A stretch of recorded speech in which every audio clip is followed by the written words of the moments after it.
뭐 오늘은 31일이니까 이제 신년 인사는 다음에 해야 되겠죠? 이따 송국립 예배 때 해야 되겠네. 네. 하여튼 새해가 되면 우리는 이제 뭐 새해 복 많이 받으세요 이렇게 인사를 합니다. 영어로 인사는 뭐죠? 해피 뉴 이어죠. 뭐 두 단어 다 공통적으로 들어가는 말이 이제 복 많이 받으세요. 또 해피, 그러니까 복이라는 말 해피. 그러니까 이게 그러니까 어느 나라나 대부분 이제 인사는 이제 비슷하더라고요. 새해 뭐 복 많이 받으세요, 뭐 행복하세요, 뭐 돈 많이 버세요 이렇게 하여튼 줄 복이란 말이 많이 들어갔는데, 그게 우리 모두의 소망이죠. 우리 아들 지난주에 한 유명한 영화 배우가 안타까운 죽음을 맞이했습니다. 그분은 참 영화 배우로서 아주 뭐 세계적으로는 상도 받고 아주 성공한 진짜 복 있는 사람처럼 보였습니다. 정말 뭐 부와 또 명예와 행복한 가정과 참 모든 걸 가진 듯 했습니다. 그런데 그의 삶은 참 불행하게 끝나고 만 것을 보게 됩니다. 제가 검색해 보니까 참 종교가 기독교라고 되어 있더라고요. 하여튼 뭐 그분의 신앙이 정말 제대로 신앙을 가진 분이었다라면, 또 진정한 복이 무엇인지 아는 사람이었다면 삶이 그렇게 되지 않았을 텐데 하는 참 마음이 안타까웠습니다. 자, 오늘 시편 1편을 통해서, 오늘 시편 1편은 이제 성경이 말하는 행복론이죠.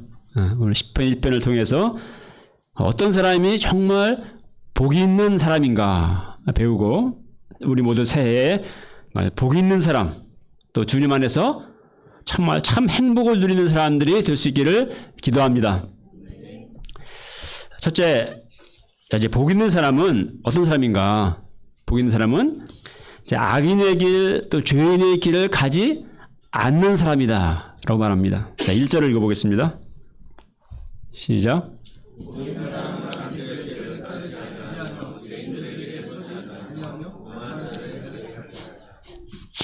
예. 자, 일반적으로 어떤 사람이 복이 있다 할 때, 어떤 사람이 복이 있다고 생각하십니까?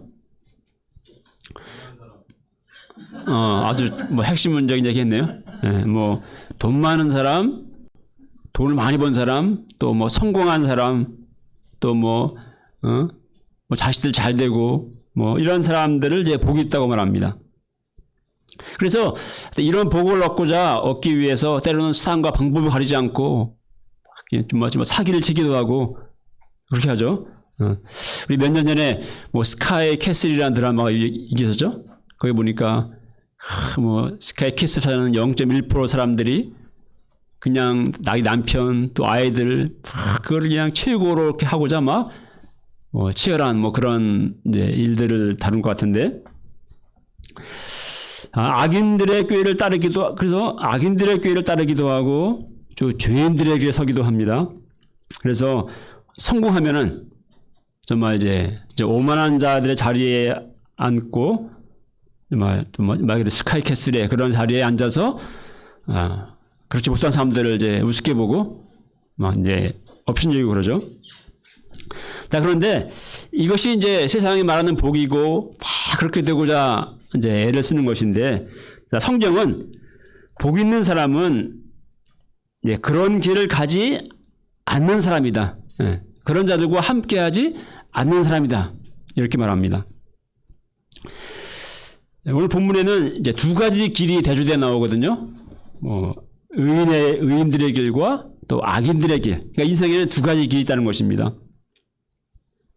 그래서 사람들은 그 악인의 꾀를 따르든 뭐 죄인들의 길에 서든 길을 가든 어쨌든 성공하고 뭐 돈 많이 벌고 보면 복이 있다 이렇게 생각합니다. 그러나 성경은 그렇지 않고 어떤 길로 가는지가 복 있는 자의 기준이다 라고 말합니다. 그러니까 세상적인 기준으로 그 사람이 뭐 성공했느냐 아니면 못했느냐, 뭐 부자이냐 뭐 가난하냐, 이게 복의 기준이 아닌 것입니다. 왜냐하면 결국 어떤 길로 가느냐가 인생의 참 행복과 또 나의 영원한 미래가 거기에 달려있기 때문에 그렇습니다. 예수님은 사람이 온 세상을 얻는다고 해도 자기 생명을 잃으면 무엇이 유익하냐 이렇게 말씀했죠. 아무리 돈이 많고 성공했다 할지라도 정말 참 행복을 누리지 못한다면은 또 심판받아서 정말 지옥에 떨어지는 인생이라면은 무슨 소용이 있겠습니까? 그래서 이제 불행한 인생인 것이죠. 그러므로 시편 128편 1절을 말씀합니다. 읽어보죠. 시작. 여호와를 경외하며 그의 길을 걷는 자마다 복이 있도다. 네. 자, 둘째로 이제 첫째로는 이제 이러이러하지 않는 사람의 복이 있다. 소극적인 의미에서 이렇게 말씀했다면 이제 두 번째는 복 있는 사람은 여호와의 율법을 즐거워하는 사람이라고 말합니다. 자, 2절 읽어보겠습니다. 시작.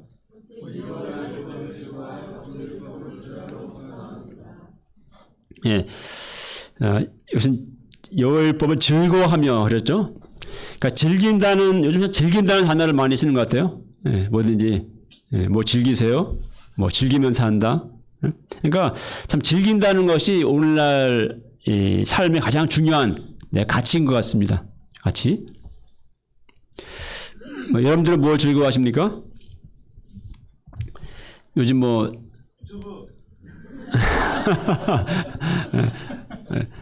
아주 정답을 잘 얘기해주네. 유튜브 또 쇼츠 영상 또 우리 목자님들은 퇴근하고 그냥 이제 스트레스 좀 벗어버리고 좀 누워서 이렇게 뒹굴뒹굴 유튜브 보면서 뭐 재밌는 거 보는 거 그걸 즐거워할지 모르겠습니다. 또 젊은 친구들은 이제 또 게임을 즐거워하죠. 또 우리 형제들은 또 뭐 프리미어리그 축구 보는 거 즐거워합니다. 우리 승현이나 반석이를 보면은 축구 하는 거를 좋아해요. 그래서 뭐 축구한다면은 막 여름에 땡볕이 쬐도 또 겨울에 추워도 축구하겠다고 막 높은 안양대 운동장에 열심히 막 올라옵니다. 저도 참 운동을 좋아했던 사람인데 참 축구하는 게 참 즐거웠고 또 참 탁구 치는 게 즐거웠고 했는데 요즘은 그 즐거움을 이제 누리지 못하는 것이 참 아쉽습니다. 우리 인생에는 다양한 즐거움들이 있고 또 그런 즐거움들을 누리는 것도 하나님이 주신 복이죠. 그런데 성경은 가장 복 있는 자는 여호와의 율법을 즐거워하여 주야로 묵상하는 자다라고 말합니다. 자, 여기서 즐거워하며라고 말하고 있죠. 자, 우리는 매주 예배 때 말씀을 듣습니다.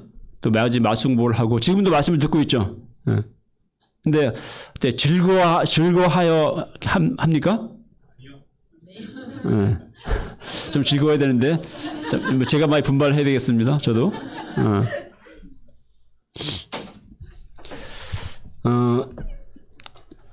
그렇지만 즐거워하면서 말씀을 듣는 사람은 복이 있습니다. 그저 뭐 해야 하니까 또 그냥 들어야 하니까 또 나 듣기 싫은데 그냥 목자님이 아니면 부모님이 엄마 아빠가 가자고 하니까 뭐 끌려와서 억지로 그냥 듣는 것이라면은 그건 즐거워하는 것은 아니고 이제 고역인 것이죠. 굉장히 안타까운 것입니다. 여호와의 율법을 즐거운 자 복이 있다고 했는데 율법을 막 듣기 싫어하고 억지로 듣고 이것은 굉장히 안타까운 것이죠. 자, 즐거워하면은 뭐 말하지 않아도 알아서 하죠. 우리 뭐 게임이 즐거우니까 우리 학생들은 그냥 뭐 밤새워 게임하는 거 힘든가요? 아니요. 아니잖아요. 그냥 하지 말라도 하잖아요. 밤새워 게임하고 틈나는 대로 하고. 말씀을 즐거워하면은 말씀을 주야로 묵상합니다. 틈만 나면 말씀을 읽고 또 스스로 일용할 양식을 먹습니다. 말씀을 읽고 묵상하면서 또 양식을 적으면서 말씀을 깨닫고 은혜 받는 것이 너무나 달콤합니다. 그래서 말씀을 즐거워한다는 것이 어떤 분들에게는 이해가 되지 않을 수 있습니다. 도대체 말씀이 뭐가 즐겁다는 거지? 뭐 다 이해가 안 되는 분들이 있을지 모르겠어요. 저는 저는 이제 옛날 학생 때, 대학원 때까지 자판기 커피를 많이 마셨는데, 제가 이제 나이 좀 군대 있을 때부터 속이 안 좋아지면서 커피를 이제 끊었거든요. 커피를 전혀 안 마시기 때문에 요즘 마시는 커피의 맛을 저는 잘 모릅니다. 커피의 세계를. 얼마 전 미래 사모님과 서울 종로에 모임이 있어서 갔다가 한 커피숍에서 한 선교사님 과장과 커피를 마셨는데, 그 커피 맛이 얼마나 기막힌지 거의 역대 최고였다, 그렇게 말하는 걸 제가 들었어요. 제가 그 커피의 깊고 오묘한 맛에 대해 설명하고 막 묘사하는데, 저런 깊은 커피 맛의 세계가 있는가 보다, 이렇게 싶지만 제가 잘 이해는 못했습니다. 근데 커피 맛의 세계도 그러한데, 놀라운 깊고 풍성한 즐거움이, 그러니까 하물며 하나님의 말씀의 맛의 세계는 어떨까요? 이거는 그 커피 맛의 세계와는 따위는 비교할 수 없는 놀라운 깊고 풍성한 그 즐거움의 세계가 하나님의 말씀에 있습니다. 예. 자, 시편 119편에 보면은 이제 시편 기자가 이 말씀을 즐거워하는 게 얼마나 즐거운 일인가, 이 말씀이 얼마나 즐거운 일인가에 대한 이제 고백들을 아주 온갖 다양한 표현으로 많이 해놨어요. 예? 그 중에 제가 몇 구절을 한번 이제 인용해 보면은, 여기 봅니다. 자, 내가 사랑하는 주의 계명들을 스스로 즐거워하며, 그러죠? 또 97절에 내가 주의 법을 어찌 그리 사랑하는지요. 내가 그것을 종일 작은 소리로 읊조리나이다, 이렇게 말합니다. 또 103절에 주의 말씀의 맛이 내게 어찌 그리 단지요. 내 입에 꿀보다 더 다니이다. 또 143절에 환난과 우환이 내게 미쳤으나 주의 계명은 나의 즐거움이니이다. 162절에 사람이 많은 탈취물 얻는 것처럼 나는 주의 말씀을 즐거워하나이다. 또 164절에 주의 의로운 규례들로 말미암아 내가 하루 7번씩 주를 찬양하나이다. 예. 그러니까 이 말씀에 주는 맛과 이 즐거움을 아는 분들은 시편 기자 이런 고백들을 다 공감할 것입니다. 하나님의 말씀은 바로 이런 것입니다. 예. 성경에는 하나님의 말씀을 먹어라, 그런 표현이 많이 나오거든요. 성경에 이 말씀 먹어라. 예. 그러니까 듣기 싫은데 들어야 하고 억지로 맛송보를 해야 하고 하는 것이 아닙니다. 세상 그 어떤 것보다도, 어떤 음식보다도, 뭐 돈의 맛보다도 더 좋고 귀하고 달콤하고 즐거운 것이 하나님의 말씀입니다. 그래서 말씀을 주야로 묵상한다고 할 때, 묵상한다는 단어가 히브리어로 보면은 이제 의미가 속삭인다, 뭐 중얼거린다, 또 깊이 생각한다, 또 으르렁거린다, 그런 뜻이 있어요. 예. 이거 약간 의외죠? 으르렁거린다. 이 단어가 이제 구약의 사자가 움킨 것을 이제 먹이를 사냥해서 움키고 그걸 막 먹으면서 그르렁거리면서 먹는, 예, 그때 쓰는 단어거든요. 예. 그래서 그 유진 피터슨이 쓴 이 책을 먹으라는 유명한 책인데, 그 책을 보게 되면은 이제 그런 예언입니다. 자기가 어떤 집에 강아지가 있는데 걔가 어떻게 커다란 뼈다귀를 하나 이제 얻어와서 줬어요. 그랬더니 원래 개들은 뼈다귀 좋아하지 않습니까? 예. 그러니까 그 뼈다귀 갖다가 얼마나 그 뼈다귀를 사랑하는지 어디 틈만 나면 한 구석에 가가지고 딱 앉아, 여기 이제 앉아가지고 뼈를 계속 핥고 뭐 몸서 그냥 그런 거면서 이렇게 뼈를 먹는 거예요. 그러다가 또 숨겨두고 나중에 가서 또 먹고, 그리고 일주일간을 이렇게 먹더래. 일주일간을 그렇게 그냥 아껴가면서 이렇게 뭐 맛있게 핥으면서 이렇게. 네.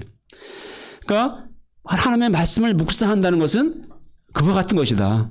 참 말씀이 너무 좋아서, 말씀이 너무 맛있어서 그 말씀을 또 생각하고 또 이렇게 묵상하고 이렇게 또 중얼거리고 이렇게 맛을 음미하고 그렇게 한다는 것이죠.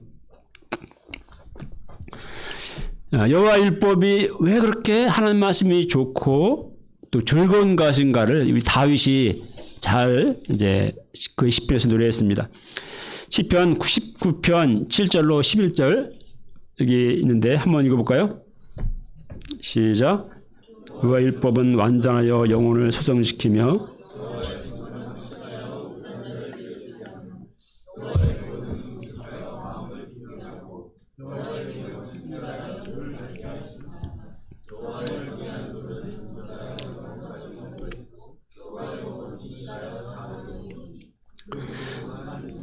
더 사모할 것이며 꿀과 소밀꿀보다 더 달도다.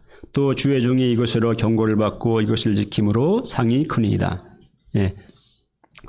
참 이 말씀은 정말 다윗은 하나님의 말씀의 맛을 아는 사람이에요. 그죠? 다윗은. 그러니까 여호와 율법은 완전하여 영혼을 소성시키며, 자, 소성시킨다는 말은 다시 이제 생기 있게 한다, 생기를 북돋는다, 생명을 준다는 얘기거든요. 하나님의 말씀은 우리의 영혼을 소성시킵니다. 그래서 우리 영혼이 내 지치고 막 공부하고 피곤하고 막 죽어 있을 때, 그때 뭐 세상 그 무엇으로도 아무리 뭐 맛있는 음식이나 뭐 음악이나 뭘 해도 내 마음속에 있는 영혼은 이게 살아나지 않아요. 이게 안 돼요.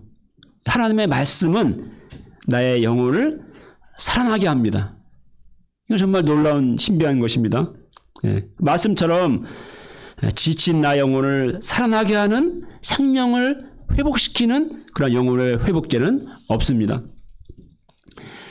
사람들은 영혼이 피곤하고 공부하면 뭐랍니까? 막 게임을 하거나 아니면은 막 술을 마시거나 뭐 쾌락을 뭔가 추구하면서 뭔가를 하죠. 그러나 더 곤고하고 더 영혼이 피폐해질 뿐입니다. 그러나 하나님의 말씀은 우리 영혼을 소성시킵니다. 또 하나님의 말씀은 여호와의 증거는 확실하여 우둔한 자를 지혜롭게 한다고 했어요. 예. 그러니까 세상 그 어떤 책 지혜보다도 이 하나님의 말씀 안에 모든 지혜와 지식의 보화가 그 안에 감춰져 있습니다. 또 하나님의 말씀은 우리 마음을 여호와의 교훈 정직하여 마음을 어떻게 한다? 예, 기쁘게 합니다. 예. 그래서 정말 세상에 주는 뭐 기쁨, 뭐 잠시 뭐 게임하는 기쁨, 뭐 재밌는 것을 보는 기쁨, 예?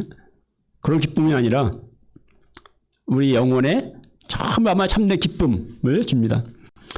또 하나님의 말씀 우리의 눈을 밝게 합니다. 그때마다 우리의 눈은 어두워지죠. 뭐 죄로 어두워지고 너무 늘 세상 속에 살아가니까 그죠? 세상의 가치관 또 광고들 이런 걸 통해서 늘 우리의 영혼은 어두워지고 분별력을 잃게 되고 예. 그러나 주의 말씀은 우리의 어두워진 눈을 밝게 해줍니다.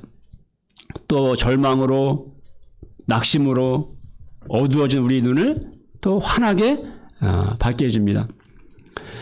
세상 것들은 다 거짓되고 헛되지만 하나님의 말씀은 영원하며 또 진실하며 또 의롭습니다. 진실로 하나님의 말씀은 순금보다도 더 사모할 만한 것이며 송이꿀보다 더 달콤합니다. 주의 말씀을 통해 우리는 날마다 깨우침과 경고를 받고 그거를 지킴으로써 하나님의 상이 크게 됩니다. 새해에는 우리 모두 참 이처럼 하나님의 말씀을 즐거워하며 주야로 묵상하는 그런 복 있는 자들이 되기를 기도합니다. 시인은 이제 여호와의 율법을 즐거워하는 사람의 얼마나 복된가를 이제 어떤 비유를 이제 이미저리로 이제 비유를 통해서 이제 말하는데 시냇가에 심겨진 나무에 비유합니다. 3절 읽어보겠습니다. 시작.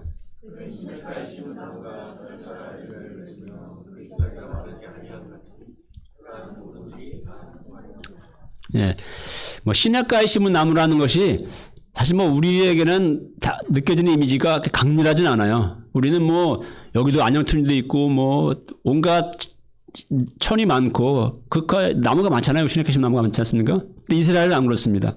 예. 거기는 정말 비가 없고 건조하고 황량하고 그래서 시냇가에 심은 나무가 주는 모습은 아주 특별합니다. 제가 뭐 이스라엘의 모습을 한번 했는데, 그냥 이스라엘 땅을 보면은 느껴지는 이미지가 다 거의 이래요. 예. 이렇게 뭔가 누렇고 다 이렇습니다. 예. 예, 그 다음에, 이걸 제가 찍은 거예요, 그죠?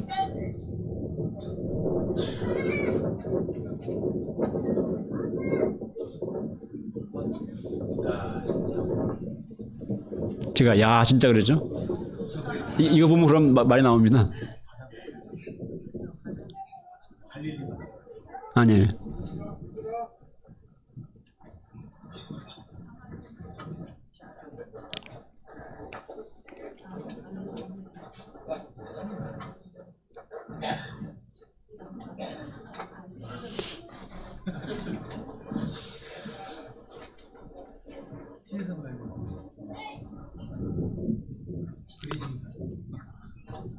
여기가 이제 헤롯이 있었던 헤롯의 어떤 그 요새 같은 그런 유적지입니다.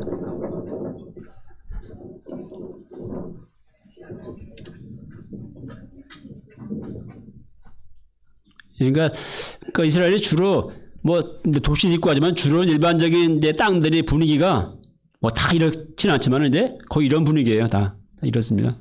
그래가지고 이런 가운데서 시냇가에 심은 나무라는 것은 뭐 특별한 것이죠.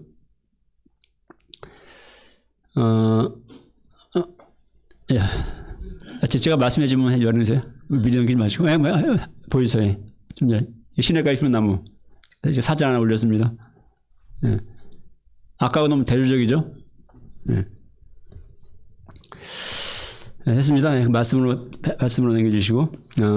그래서 시냇가에 심은 심긴 나무는 이제 뿌리를 통해서 그 앞에 시냇가에 심은 나무.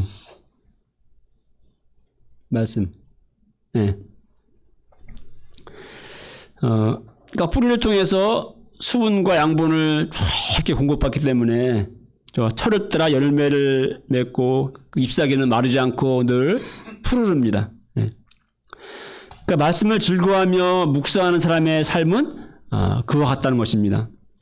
하나님의 말씀을 통해서 풍성한 생명과 기쁨을 공급받아 누리고 하나님의 원하신 열매를 이렇게 맺는 인생을 살게 된다는 것이죠. 그래서 참 철을 따라 열매를 맺는다고 했는데 우리 인생에 비유해 보면 그런 것 같아요. 우리 인생에도 사계절 있지 않습니까? 예. 그러니까 어릴 때에도 또 청년의 때에도 또 장년의 때에도 또 노년의 때에도 말씀을 즐거워하는 인생은 철을 따라 열매를 맺습니다. 뭐 어릴 때는 그냥 뭐 열심히 공부하면 되지 무슨 열매냐. 또 뭐 젊을 때나 열매를 맺는 것이지 늙어가는데 무슨 열매냐. 이렇게 이것이 아닌 것입니다. 말씀을 즐거워하고 묵상할 때 우리 인생은 철을 따라 하나님이 기뻐하시는 열매를 맺는 그러한 인생이 될 수가 있습니다. 하는 일이 뭐든지 다 형통하게 된다고 했는데 형통하게 된다는 것은 단지 세상적으로 하는 일마다 잘 된다라는 의미는 아니에요. 성경에 말하는 형통은 그렇지 않습니다. 오히려 세상적으로 성공하고 잘 되고 뭐 부유하게 되고 그러면은 영적으로는 하나님에게서 마음이 멀어지고 또 부패하고 또 세상을 사랑하게 되고 하나님을 떠나게 되는 경우들이 오히려 그런 경향이 대부분입니다. 그렇다면 그것은 형통이 아니라 망하게 되는 것이죠. 그러니까 여기서 말하는 형통한 삶이란 것은 하나님과의 언약 관계의 축복 속에서 사는 삶을 의미합니다. 하나님의 백성 또 자녀로서 하나님을 사랑하고 또 예배하고 섬기는 은혜 속에 살아가면서 하나님의 뜻을 이루는 삶을 살아가는 그런 인생을 말합니다. 우리 구약의 이스라엘을 보면은 백성을 보면은 애굽에 종살이하다가 이제 구원받아서 젖과 꿀을 흐르는 뭐 약속의 땅으로 들어갔잖아요, 그죠? 예. 근데 거기서 이제 축복을 받아서 배가 부르게 되자 어떻게 합니까? 결국 그들을 구원해 주신 하나님을 잊어버리고 가나안 땅의 시인들인 물질주의 우상 바알신, 또 쾌락주의 아세라의 여신 이런 것들을 이제 섬깁니다. 그러다가 하나님이 뭐 은혜를 잊어버리지 말고 그렇게 경고하셨고 늘 말씀을 가까이 하라고 그렇게 말씀했는데도 불구하고 결국 그렇게 하다가 하나님을 떠났고 마침내 망하게 되죠. 네. 그러니까 인간들의 본성도 똑같습니다. 우리가 살만해지고 풍족해지면은 하나님의 그 구원의 은혜를 잊어버리고 마음이 높아지고 그래서 하나님을 떠나서 세상을 향하게 됩니다.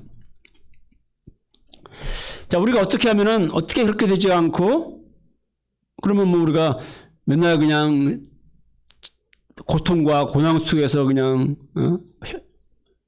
뭐 형통해지면 망하니까 맨날 망하고 그렇게만 살라는 것은 아니죠. 예?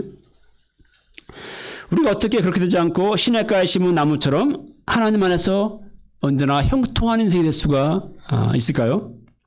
그 비결은 오늘 말씀처럼 여호와의 율법을 즐거워하는 삶을 사는 것입니다. 하나님의 말씀이 우리를 교만하지 않게 해주고요. 또 세상의 길로 가지 않도록 붙들어줍니다. 또 우리가 삶의 어려움과 고난 중에 있을 때에도 말씀은 우리의 즐거움이 되고 또 힘이 되고 위로와 소망을 주고 우리를 붙잡아줍니다.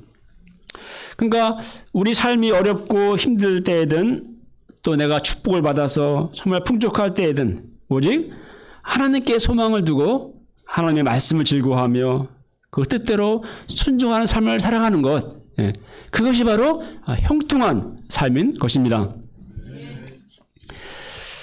이제 4, 5절은 복 있는 삶과 대조해서 이제 악인들은 무엇과 같은가를 또 말합니다. 4절 읽어보겠습니다. 시작.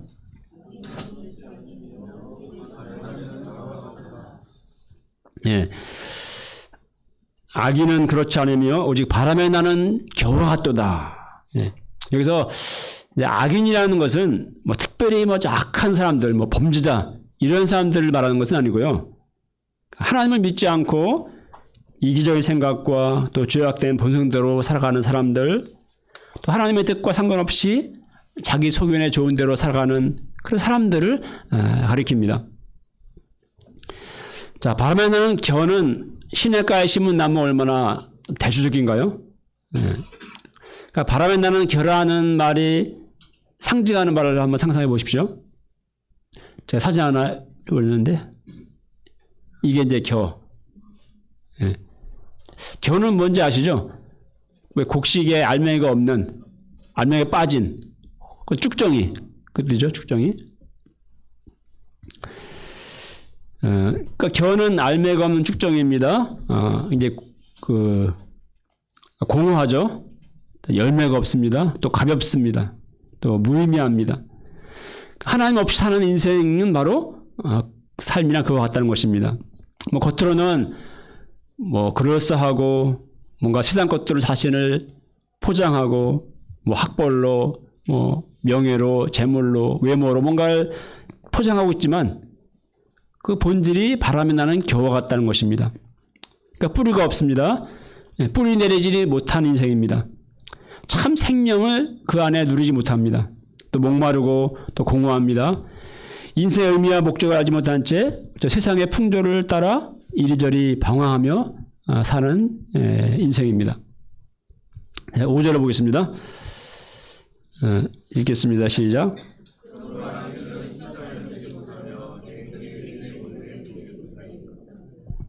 악인들은 심판을 견디지 못하며 죄인들이 의인들의 모임에 들지 못하리로다. 여기서 심판이라는 단어가 나옵니다. 우리가 악인의 길, 죄인의 길을 가지 말아야 하는 이유는 우리 인생 끝에 하나님의 심판이 있기 때문에 그렇습니다. 그때 악인들은 심판을 견디지 못합니다. 그러니까 구원받은 자들의 무리에 속하지 못합니다. 자, 심판대 앞에서 이 모든 인생은 두 부류로 나누어지게 될 것입니다. 예수님은 그렇게 말씀했죠. 인자가 자기 영광으로 다시 오실 때 영광의 보좌에 앉아서 모든 민족을 그 앞에서 모으고 목자가 양과 염소를 구분한 것 같이 이렇게 할 것이다 말씀했습니다. 그래서 양에 속한 의인들을 향해서 이렇게 주님은 말씀하시고 오십니다. 내 아버지께 복받을 자들이여 나와 창세로부터 너희를 위하여 예비된 나라를 상속받으라. 반면에 왼편에 있는 그 염소라고 상징되는 그 악인들을 향해서는 이렇게 말씀하실 것입니다. 저주를 받을 자들아 나를 떠나서 마귀와 그 사자들을 위하여 예비된 영원한 불에 들어가라. 그렇게 악인들은 영벌에 의인들은 영생에 들어가게 될 것이라고 주님은 말씀하셨습니다. 자, 그러므로 우리는 어떤 삶을 살아야겠습니까? 6절을 보겠습니다. 시작. 무릇 의인들은 길은 여호와께서 인정하시나 악인들의 길은 망하리로다. 의인의 길이 세상에서는 사실 인정받지 못합니다. 죄인의 길을 따르지 않고 오직 여호와 율법을 즐거워하고 묵상하는 삶을 산다고 해서 사람들이 알아주나요? 알아주지 않죠. 오히려 악인의 꾀를 따르고 죄인들의 길에 서고 그래서 성공하여 부자 되고 오만한 자리에 앉은 사람들을 세상은 부러워하고 또 인정해 줍니다. 자, 그러나 중요한 것은 하나님이 인정해 주시는 삶입니다. 자, 의인들의 길은 여호와께서 인정해 주십니다. 하나님께서 영원한 상급으로 갚아 주십니다. 세상에서는 악인들이 잘 되고 성공하는 경우가 오히려 더 많습니다.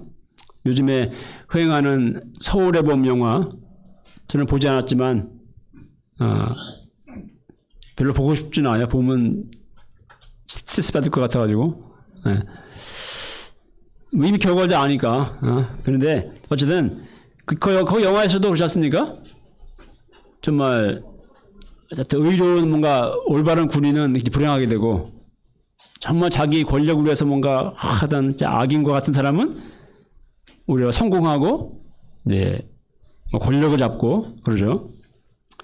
또 중국에서는 진짜 아주 권력력에 사로잡힌 그 모택동이 자기 권력을 위해 수천만 명을 죽였어요.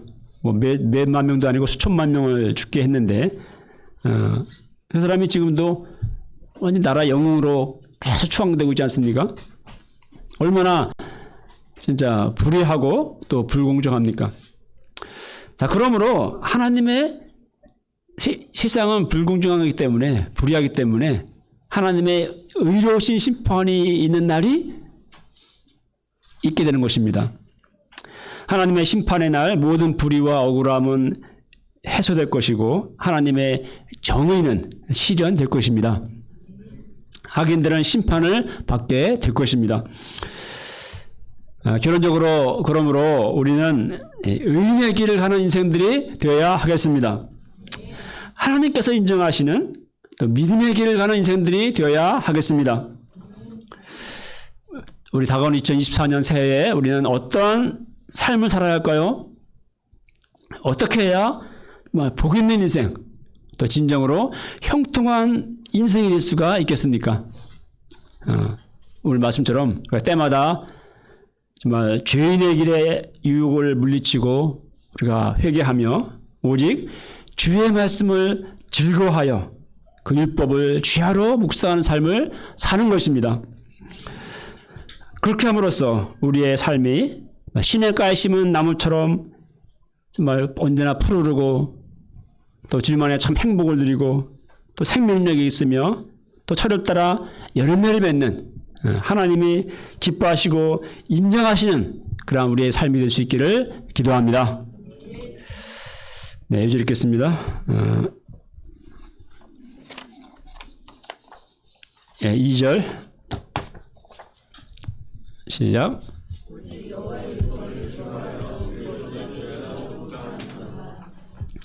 하나님 아버지, 오늘 말씀을 통해서 어떤 인생이 진정 복 있는 자인지 또 가르쳐 주심을 감사합니다.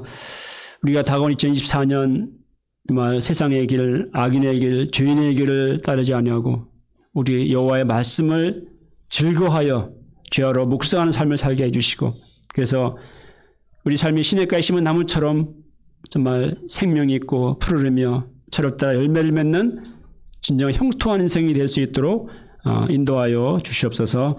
예수님의 이름으로 기도합니다. 네.